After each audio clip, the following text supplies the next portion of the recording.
tá? Eu quero dizer o seguinte, tem mais uma informação que a gente pode, vamos dizer, parcialmente colocar para vocês. Parcialmente. A posição da Turquia.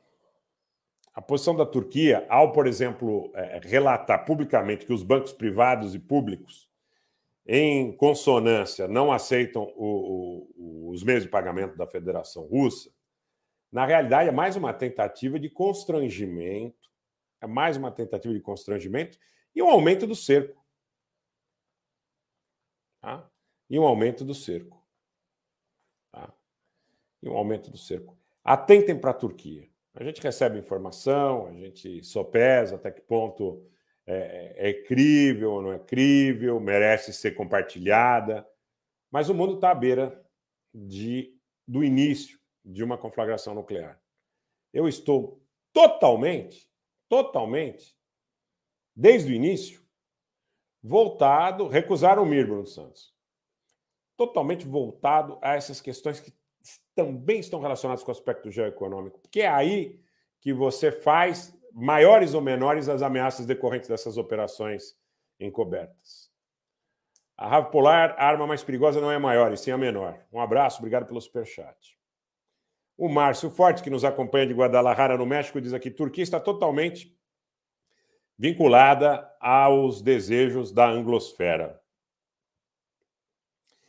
Então, Patrícia, você coloca aqui uma coisa, né? Muitos países da OTAN estão querendo acabar com a OTAN, mas o ponto de que esses países estejam querendo acabar com a OTAN, muitas vezes são as populações que estão insatisfeitas. Mas eles têm um controle severo e rígido do governo.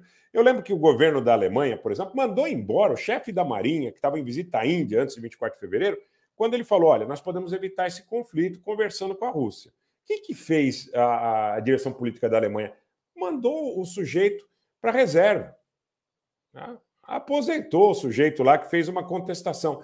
Então, vejam, olha só, vamos entender o seguinte.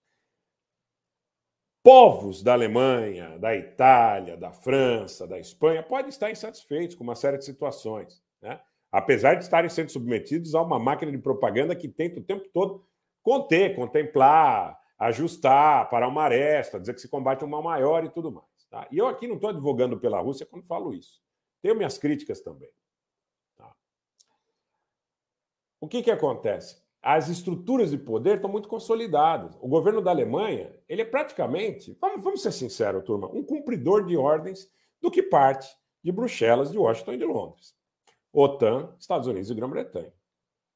O povo da Alemanha pode estar insatisfeito em Colônia, em Dresden, agricultores, o pessoal do agronegócio, militares, empresários, a população, de um modo geral, trabalhadores. Mas o governo, ele vai às Nações Unidas e repercute exatamente o discurso de Bruxelas, Washington e Londres. Então, ele está defendendo a OTAN, ele não está defendendo a Alemanha. É importante que a gente tenha essa visão. Então, eu não vejo, exceto, talvez, alguma coisa em relação à Hungria e tal, que muitas vezes é uma coisa complexa e tal, mas eu não vejo isso. Ao contrário, gente, ao contrário, eu vou ser muito franco para vocês. Você pega o governo do Vučić na Sérvia, que teoricamente é um aliado de Moscou, ele vive sinalizando para o Ocidente também. Os russos disseram a respeito de uma base militar na Sérvia, o Vučić disse: não quero base militar aqui, não. Então, quer dizer, essa disputa que esses setores travam, o que eu quero que o meu público seja lúcido. Uma coisa, e a gente não pode viver aqui contemplando ideal e acreditando em Papai Noel. Tá? Com todo respeito à opinião divergente. Uma coisa é o ideal. É o mundo da multipolaridade, é um mundo onde a gente não tenha uma imposição dos globalistas em relação aos Estados nacionais. Agora, essa gente é poderosa. Essa gente consegue criar fissura. E eu falo aqui em causa própria, até em relação à própria República da Armênia. Vocês viram que recentemente teve Nancy Pelosi lá. E existem setores da sociedade armênia que, pela demora da ação do CSTO, foram receptivos à visita de Nancy Pelosi. Existem setores da Armênia que ficaram receptivos em função da demora dos russos em atenderem à exigência militar de um pacto bilateral com o qual os russos se comprometiam. Existem disputas, inclusive, que decorrem no Cáucaso Sul, desde o período da Revolução da Geórgia, do Saakashvili.